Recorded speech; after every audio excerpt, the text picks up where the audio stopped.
Good morning, Mr. Lewis. How are you, sir? Good morning. Staying positive and resilient. Good morning to everyone in the studio. Good morning to your viewers.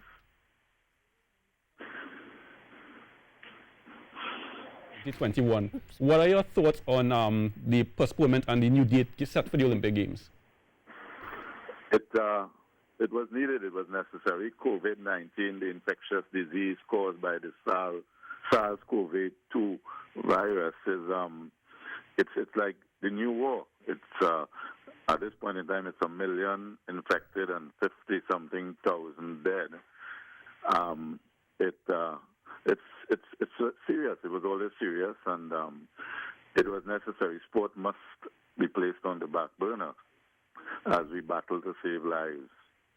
You know, and it's not just the Olympic Games that have been postponed. It's the first time in peacetime that almost every major international sport event, even Wimbledon, has been cancelled because of the spread of this COVID-19 virus. Yeah, because the reality, as I was saying earlier on, is that it's a matter of life and death. So, you know, if sports and sports administrators in the early years were living in a bubble, then you know, they weren't really facing up to the reality as to what was happening. I had indicated at the first teleconference with President Bach and the IOC that I and the Trinidad and Tobago Olympic Committee had concerns, and that we had raised then the possibility of a reschedule to October 2020. But the IOC had indicated, based on World Health Organization guidelines, there was no need at that point in time to take any drastic action. We had no choice but to rely on the assurances given by the IOC that the World Health Organization was guiding the IOC. But even as early as that, we had grave concerns about the impact of COVID-19. What challenges does this pose now for the Trinidad and Tobago Olympic Committee? I know you've been preparing for Tokyo 2020. Now it's Tokyo 2021. What challenges does this pose for you in terms of your organizing of Team TTO? Our approach to it is what it is. You could only focus on what you could control. The reality is that these are not normal times.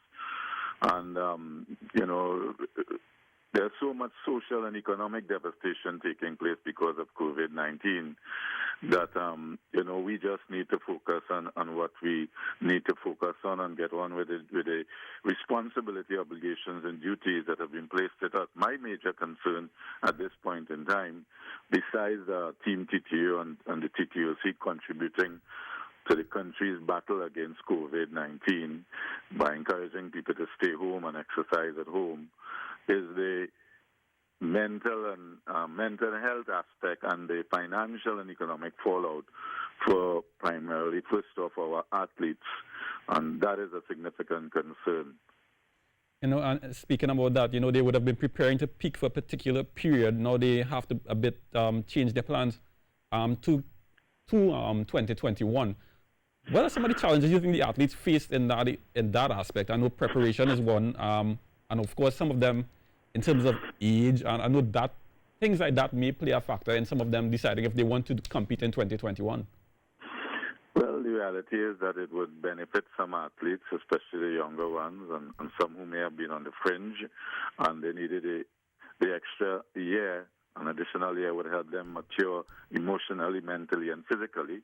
And there are other athletes who, due to age, form, and injuries, who it may work against. But at the end of the day, I can't help but repeat, given the sacrifices the medical people are making, first responders, and a lot of other people to keep things going during this difficult time, you have to put all of that and anything related to sports in context. So that's we continue to encourage the athletes, the Trinidad and Tobago Olympic Committee.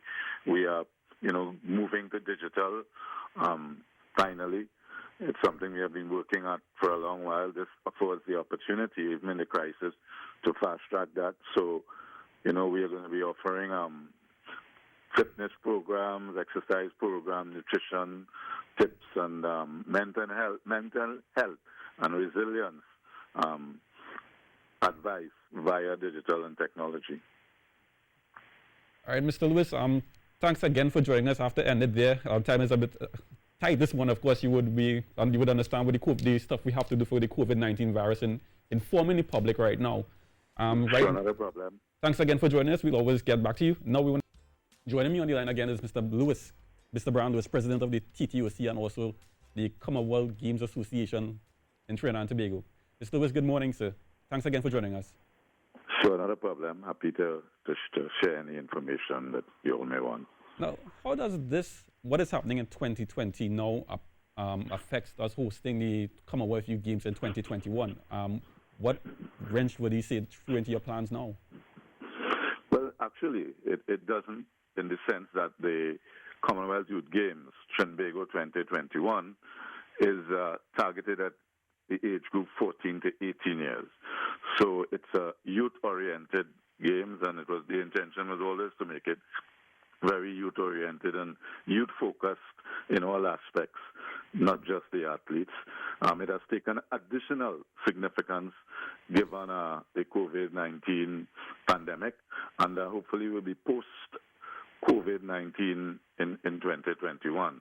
But it doesn't impact it, at least as far as the Trinidad and Tobago Commonwealth Games Association is concerned. And what is the preparation stage for this, like for the 2021 Commonwealth Youth Games at the moment? Well, it's impacted like everything else in terms of the necessary measures the government and the public health authorities have taken, and so we are the TTOC and the TTCGA. We are operating by digital and remote, and the preparations for the Commonwealth Youth Games 2021 will continue in that vein. I think we are in a very good position in the context that we don't need to build facilities. Of course, some of the facilities need to be renovated, but we will address that at the appropriate time. Right now, the focus is on fighting COVID-19. One of the added significance, I believe, will be the economic aspect. The tourism sector has been tremendously hard hit, and that's an understatement. And the Commonwealth Youth Games from the 1st to the 7th of August 2021 will bring a much-needed injection into the economy of Trinidad and Tobago and the tourism sector, with near 2,000 arrivals coming in for the Commonwealth Youth Games Trinbago 2021. How optimistic are you at this point? I know the world is still trying to deal with this disease. We haven't actually had something to treat it as yet. How optimistic are you? Well, I can only be optimistic, that the World Health Organization, all the authorities, everybody is fighting to come up with a vaccine. So one can only hope that, and be optimistic that by 2021 we would be in post-COVID-19 pandemic mode. And at some point in time, it's up to the higher power, whatever you may choose to call it. So whatever is the will of the higher power, so be it. All right, Mr. Lewis, what message would you want to send now to Trinidad and Tobago as head of the TTOC and also the local Commonwealth organization? At this point in time, the absolute priority is to beat COVID-19. So let the entire sport community of Trinidad and Tobago, let's cooperate, let's stay home, let's exercise from home, and let's do our part to save lives. All right, Mr. Lewis, thanks again for joining us. And again, I know the Team TTO is doing its part in informing the nation. So guys, as you heard from Mr. Lewis once again about the Commonwealth Youth Games that we're about to host next year. And he's very optimistic that we can, in fact, host it.